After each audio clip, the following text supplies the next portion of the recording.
इलाहाबाद के रहने वाले रोहित की पिछले साल ही स्टेट बैंक ऑफ इंडिया में जॉब लगी थी। दिल्ली के सरोजनी नगर इलाके में एसबीआई की एक शाखा में उसकी पोस्टिंग हो गई।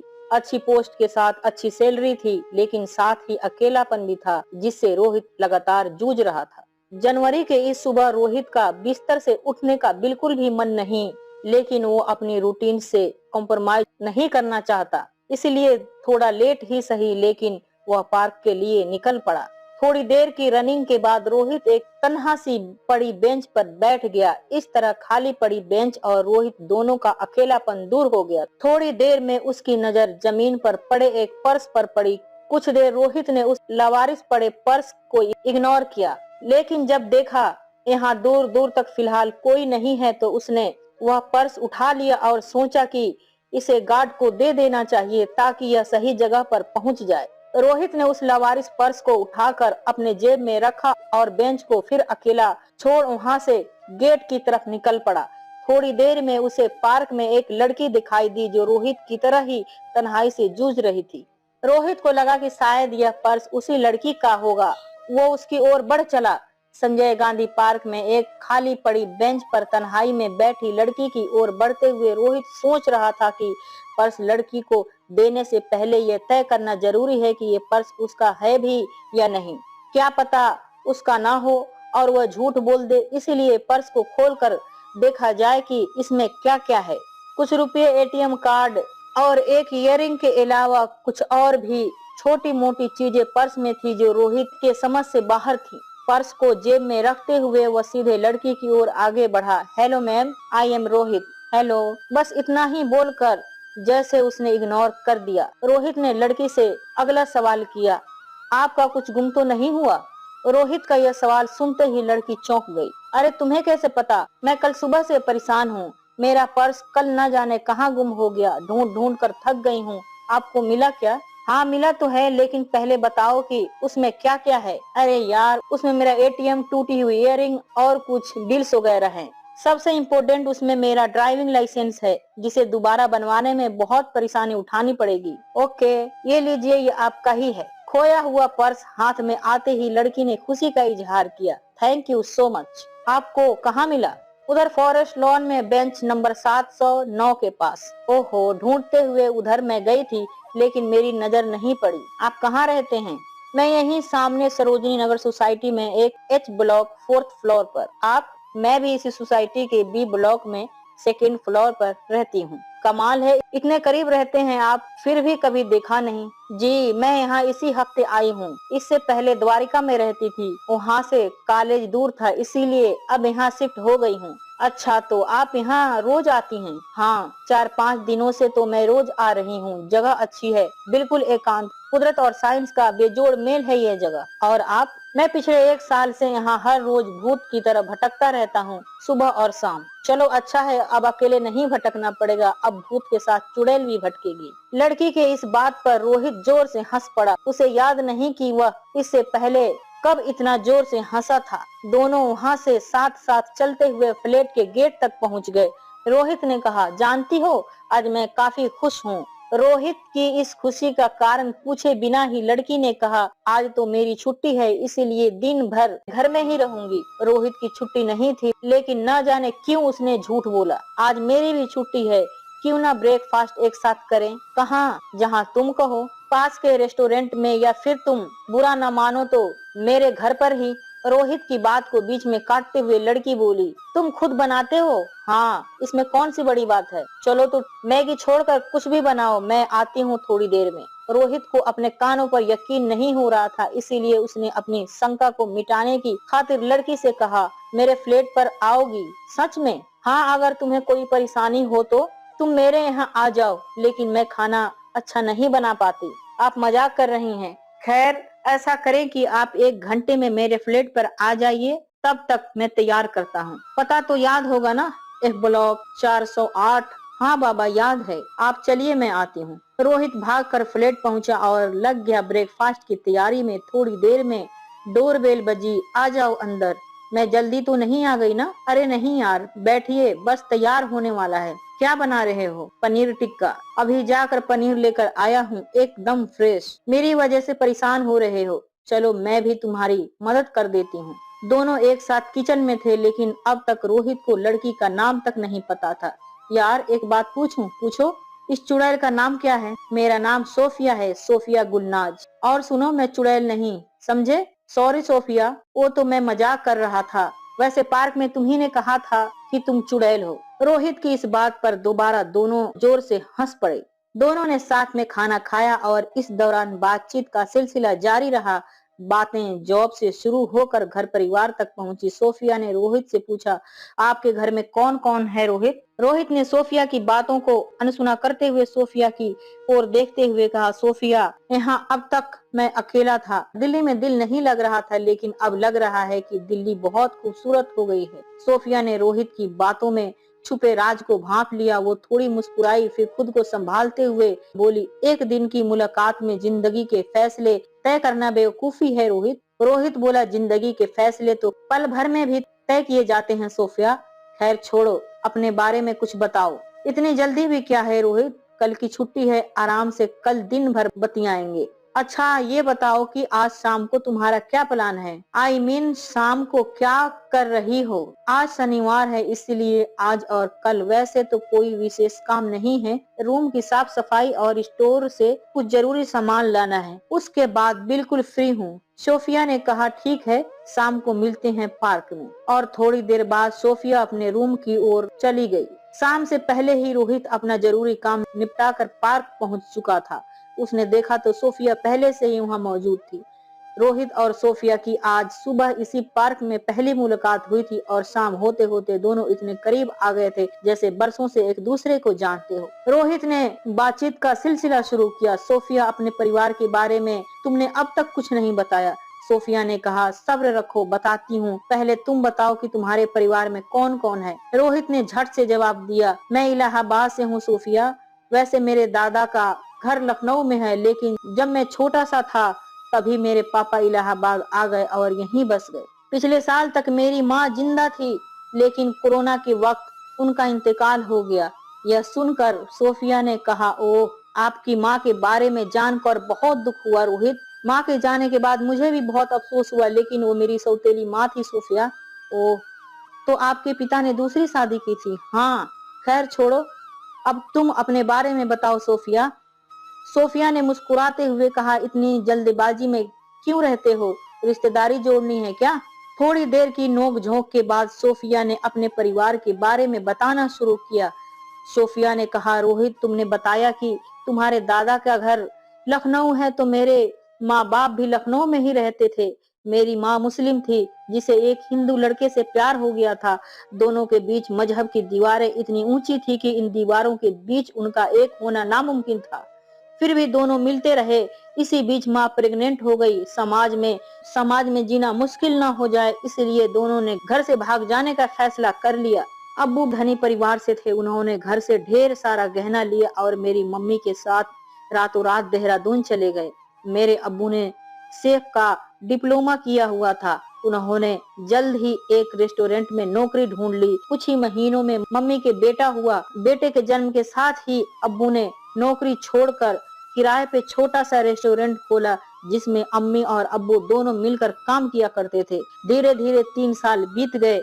इसी बीच अम्मी के एक लड़की हुई, यानी कि मैं। मेरे जन्म के वक्त तक मेरे अब्बू का रेस्टोरेंट का बिजनेस तरक्की पर था। अम्मी और अब्बू दोनों ही अपने इस रेस्टोरेंट में खूब मेहनत किया करते थे। तब तक सब कुछ ठीक था। आमदनी खूब होने लगी तो अब्बू ने जमीन खरीद कर खुद का रेस्टोरेंट बना लिया। जल्द ही अब्बू ने रेस्टोरेंट के करीब ही एक रिहायशी इलाके में जमीन लेकर उस पर घर भी बनवा लिया। इसके बाद मेरी अम्मी की जिंदगी में अचानक भूचाल आ गया। एक दिन मेरे अब्बू घर से गायब हो गए।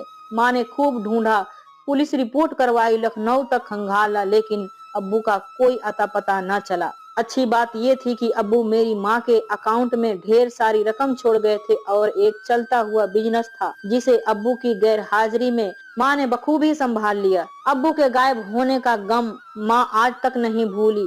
पिछले साल जब मैंने दिल्ली यूनिवर्सिटी में मास्टर्स के लिए अप्लाई किया तब माँ बहुत दुखी थी, क्योंकि मेरे दिल्ली आ जाने के बाद वह बिल्कुल तन्हा हो जाती। लेकिन माँ ने अपनी यह चिंता मुझ पर जाहिर न होने दी और मुझे मोटिवेट किया कि सोफिया, तुम अपनी पढ़ाई पूरी करो, मेरी चिंता मत करना। सोफिया की बातों को सुनकर रोहित खामोशी के आगोश में समा चुका था। थोड़ी देर पार्क में सन्नाटा छाया रहा। फिर रोहित ने चेहरे के भाव को ठीक करते हुए सोफिया से पूछा, तुम्हारे अब्बू का नाम क्या था? सोफिया ने जवाब दिया, मनोज दीक्षित। और माँ का नाम? गुलनाज। मैंने अपने नाम के आगे अपनी माँ का ही नाम लगाया, क्योंकि अब्बू को मैंने देखा ही नहीं। मेरे लिए मेरी माँ और बाप दोनों ही मेरी अम्मी ही हैं। सोफिया की बातों को सुनकर रोहित बेचैन सा नजर आने लगा था। उसने अपनी बेचैनी को छुपाते हुए सोफिया से कहा, सोफिया, जन्म देने वाली माँ की ममता और अहमियत क्या होती है मुझे नहीं मालूम, लेकिन तुम्हारी बातों को सुनकर मुझे माँ की ममता एहसास हो रहा है। उस माँ को मेरा सलाम है जिसने इतना कुछ झेलने के बावजूद तुम्हें यहाँ तक पहुँचाया। बातों बातों में शाम ढल गई, पता ही नहीं चला। चलो घर चलते हैं, सुबह मिलेंगे इसी जगह। घर लौटकर रोहित सदमे में था। सुबह से शाम के बीच उसकी पूरी जिंदगी बदल चुकी थी। वह घर पहुंचते ही बिस्तर के एक कोने पर पसर गया और टकटकी लगाए छत के पंखे की ओर देखता रहा। सोफिया का चेहरा उसकी नजरों से ओझल नहीं हो रहा था, क्योंकि यह सोफिया कोई और नहीं, उसकी सगी बहन थी, जिसे उसके पिता बचपन में छोड़ आए थे। उसे याद आया कि कैसे उसका बचपन गुजरा। वह 3 साल का था जब उसके पिता उसे लेकर इलाहाबाद आ गए थे और यहाँ उन्होंने शादी कर ली थी। इस तरह रोहित को एक माँ तो मिल गई, लेकिन यह वो असली वाली माँ नहीं थी जिसे याद कर रोहित वर्षों तक अकेले में आंसू बहाया करता था। माँ के धुंधले से चेहरे के अलावा रोहित कुछ भी याद नहीं।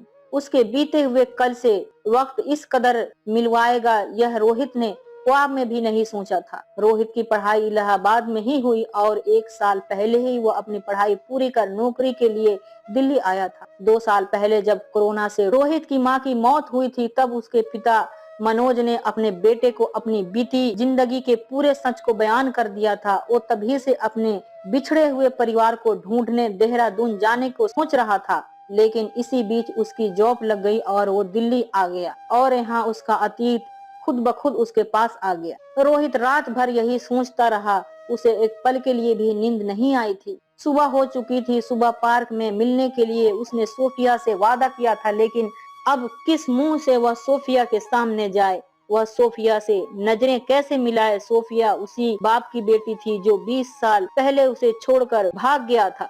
सोफिया उसकी छोटी सगी बहन थी। यह सोफिया को वह किस मुंह से बता पाएगा? यह सब सोचकर रोहित फ्लैट से बाहर निकला ही नहीं। सुबह के 9 बज चुके थे। रोहित टॉयलेट में था कि फ्लैट की घंटी बज उठी। उसे डर था कि पार्क में रोहित को न पाकर सोफिया सीधे उसके घर आ जाएगी, और उसका यह डर सही साबित हुआ। दरवाजे पर सोफिया ही थी। रोहित उसे सोफे पर बैठने का इशारा करते हुए किचन की ओर चला गया। रोहित के इस बर्ताव को देखकर सोफिया को थोड़ी हैरानी हुई, इसीलिए सोफिया ने रोहित से पूछा, सब ठीक तो है ना रोहित? तुम पार्क में नहीं मिले तो मुझे लगा कि शायद तुम्हारी तबीयत खराब है, इसीलिए हालचाल जानने के लिए आ गई। तुम अनकंफर्टेबल हो तो मैं चली जाती हूँ। रोहित ने कहा, चाय पीकर जाना, चढ़ा दी है। रोहित का यह जवाब सुनकर सोफिया रोहित के करीब आ गई और उसके कंधे पर हाथ रखते हुए बोली, क्या बात है रोहित? तुम कल वाले रोहित तो नहीं लग रहे हो। रात भर में ऐसा क्या हो गया, बताओ न जरा। रोहित ने कंधे पर पड़े सोफिया के हाथों को हटाते हुए कहा, कुछ नहीं सोफिया, प्लीज मुझे अकेला छोड़ दो। रोहित की ये बात सुनकर सोफिया सीधे सोफे की ओर बढ़ी और वहां पड़े पेन से एक कागज पर कुछ लिखकर रोहित से बोली, मैंने अपना नंबर लिख दिया है, जब मूड सही हो तो कॉल कर लेना, मैं जा रही हूँ। सोफिया चली गई और अब रोहित फ्लैट में फिर से अकेला था, लेकिन इस बार वो सिर्फ तन्हाइयों से ही नहीं जूझ रहा था, बल्कि अपने अतीत से भी जूझ रहा था। पूरा दिन गुजर गया, लेकिन सोफिया के फोन पर रोहित का कोई फोन नहीं आया। सोफिया को चिंता होने लगी और अब तो अपनी बेवकूफी पर उसे गुस्सा भी आने लगा था कि उसके पास रोहित का नंबर नहीं है। फिर उसे याद आया, रोहित से उसकी ऐसी अजीब मुलाकात थी कि नंबर लेने की जरूरत ही नहीं पड़ी थी। सोफिया को लगा कि एक बार फिर से उसे रोहित के फ्लैट पर पहुंचना चाहिए, क्या पता इस वक्त रोहित को उसकी जरूरत हो। इसी बहाने वह रोहित का फोन नंबर भी ले आएगी। यही सोचकर वह रोहित के फ्लैट की ओर निकल पड़ी। फ्लैट पर पहुंची तो देखा कि वहां ताला लटक रहा था। सोसाइटी के गेट पर जाकर गार्ड से रोहित के बारे में पूछा तो पता चला कि वह कुछ दिनों के लिए अपने गांव गया है। रोहित को गए 1 सप्ताह बीत चुके थे। अब सोफिया को रोहित से हुई एक दिन की वो मुलाकात किसी हसीन ख्वाब जैसी लग रही थी। रोहित को लेकर सोफिया खासी चिंतित थी। उसने रोहित के सोसाइटी से रोहित का फोन नंबर लिया था, लेकिन वो नंबर अब तक स्विच ऑफ आ रहा था। सोफिया काफी उदास रहने लगी थी। इसी बीच कुछ दिनों के लिए कॉलेज की छुट्टियां पड़ी तो सोफिया ने देहरादून जाने का मन बना लिया। कुछ दिन माँ के साथ रहेगी तो मन हल्का हो जाएगा। यही सोचकर वह देहरादून के लिए निकल पड़ी। दिल्ली में सोफिया के अच्छे दोस्त अभी तक नहीं बने थे। एक रोहित मिला, वो भी धोखेबाज ही निकला। सोफिया का नंबर उसके पास होने के बावजूद इतने दिनों से न कॉल न मैसेज। माँ ही थी जो उसके हमदर्द होने के साथ उसकी सच्ची दोस्त भी थी। सोफिया ने रोहित से हुई अजीबोगरीब मुलाकात के बारे में सब कुछ माँ को बता दिया। सोफिया की बातों को सुनकर माँ ने बस इतना ही कहा कि मुझे नफरत है ऐसे लोगों से, गायब हो जाते हैं। देहरादून में सोफिया को आए हुए 2 सप्ताह बीत चुके थे। अब वह माँ के साथ इतनी बिजी हो गई थी कि अब उसके लिए दिल्ली दूर थी, लेकिन पढ़ाई के लिए तो जाना ही था। टिकट कंफर्म करवा कर वह दिल्ली की तैयारी में जुटी थी। माँ भी उसकी तैयारी में उसका हाथ पटा रही थी। तभी उसके मोबाइल की रिंग बजी। सोफिया ने फोन उठाया। दूसरी ओर से आवाज आई, सोफिया, मैं रोहित बोल रहा हूँ, तुम कहाँ हो? रोहित की आवाज सुनकर सोफिया गुस्से को काबू न रख पाई, बोली, मैं सुन रही हूँ रोहित, बोलो क्या बात है? रोहित बोला, तुम कहाँ हो? सोफिया ने जवाब दिया, जहन्नुम में। रोहित ने कहा, देखो सोफिया, गुस्सा मत करो, मैं इलाहाबाद में हूँ, तुम कहाँ हो? सोफिया ने कहा, तुम इलाहाबाद रहो या जहन्नुम में रहो, मुझे तुमसे कोई मतलब नहीं। मैं इस वक्त देहरादून में हूँ, अपनी माँ के पास। कल की टिकट है, मैं दिल्ली आ रही हूँ। रोहित ने कहा, तुम अभी वहीं रुको, मैं देहरादून आ रहा हूँ। क्यों? मैं दिल्ली आ रही हूँ ना, वहीं बात कर लेना। नहीं सोफिया, प्लीज अपनी टिकट कैंसिल करवा लो, मैं रखता हूँ। सोफिया हेलो हेलो करती रही, लेकिन रोहित का फोन कट गया। इधर से मिलाने के बाद रोहित ने फिर से टिकट कैंसिल करवाने की बात कही। अब सोफिया को रोहित के मेंटल कंडीशन पर शक होने लगा था। वो खुद पर भी गुस्सा कर रही थी कि एक पागल के साथ उसने वक्त जाया किया।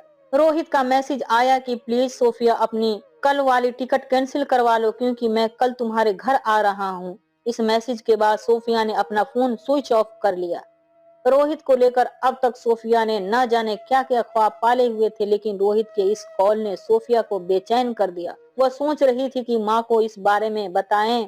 तभी माँ उसके कमरे में आ गई। किसका फोन था सोफिया? सोफिया अभी कुछ कहती कि माँ फिर से बोल पड़ी, रोहित का कॉल था ना? माँ करीब आई और सोफिया के बालों को सहलाते हुए बोली, बेटा, रोहित से ऐसी क्या बात हुई जो तुम्हारे चेहरे का रंग उतर गया?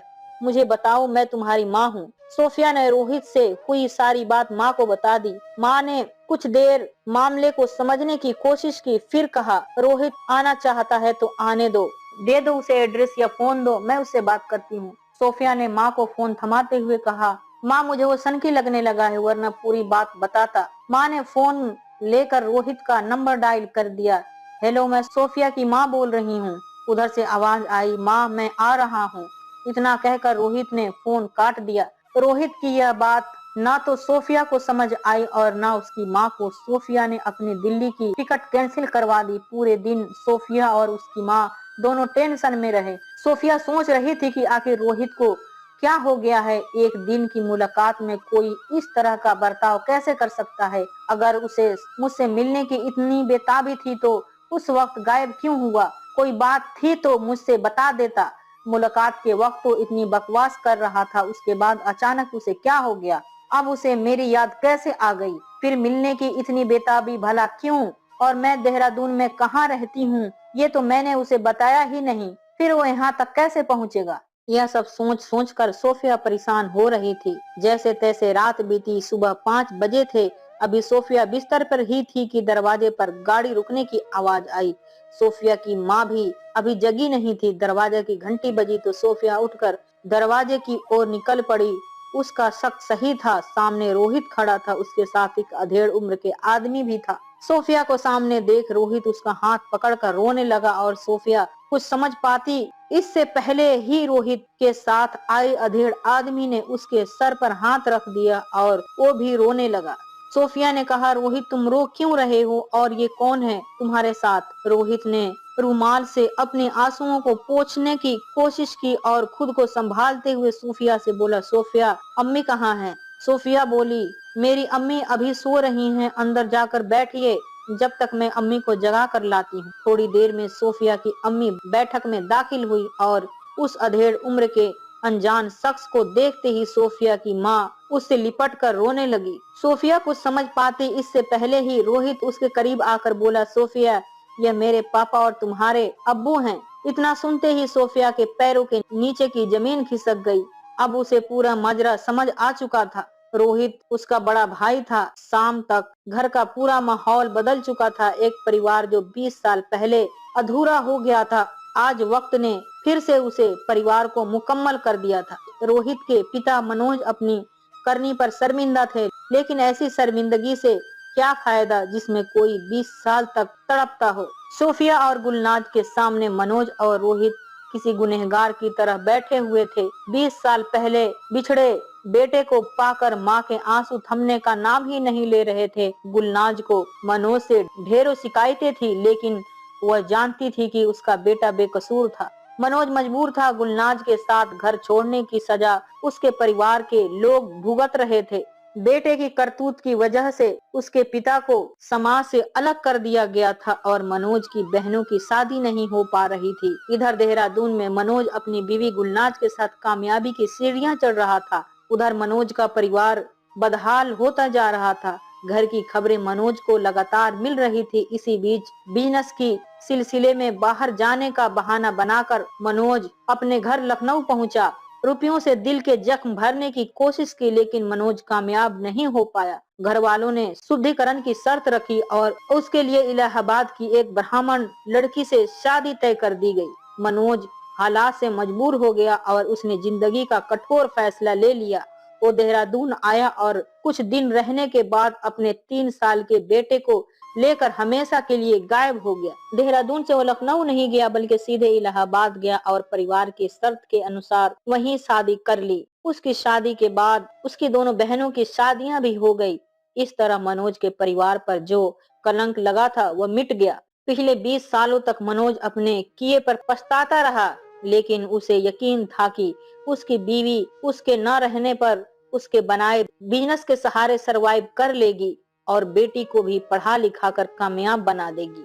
20 साल बाद ही सही, अब मनोज फिर से गुलनाज के पास लौट आया था। गुलनाज ने भी अपने शौहर को माफ कर दिया। शाम के वक्त रोहित और सोफिया एक बार फिर से एक साथ थे। बड़ी देर से देहरादून की गलियों में घूमते हुए दोनों घर की ओर लौट रहे थे। रास्ते में एक दुकान के सामने रुककर सोफिया रोहित से बोली, बस 2 मिनट रुकना, मैं जरा शॉप से पनीर लेकर आती हूँ। लेकिन फिर जींस की जेब टटोल कर बोली, ओह चलो बाद में ले लेंगे, मैं वॉलेट घर ही भूल आई हूँ। भुलक्कड़ जो ठहरी। रोहित ने कहा, भुलक्कड़ हो इसीलिए आज हम सब फिर से साथ हो पाए हैं सोफिया, और अपने उस वॉलेट का भी शुक्रिया अदा करो जिसे तुम पार्क में भूल आई थी। सोफिया ने रोहित का हाथ पकड़कर उससे कहा, अब्बू ने तुम्हारी परवरिश में कोई कसर नहीं छोड़ी, तुम्हें एक बेहतरीन इंसान बनाया। तुम्हारे साथ दुनिया की हर लड़की खुद को बेहतर महसूस करेगी। भैया मुझे माफ कर देना, मैंने तुम्हें मेंटल समझ लिया था। रोहित ने भी झट से जवाब दिया, चुड़ैल को तो सब मेंटल ही नजर आएंगे ना। और दोनों ठहाका लगाकर हंसते हुए घर पहुंच गए। आपको यह वीडियो कैसा लगा कमेंट बॉक्स में जरूर बताएं। मेरे इस चैनल को सब्सक्राइब जरूर करें, क्योंकि मैं आपके लिए लाती हूँ सबसे ओरिजिनल कहानियाँ। शुक्रिया।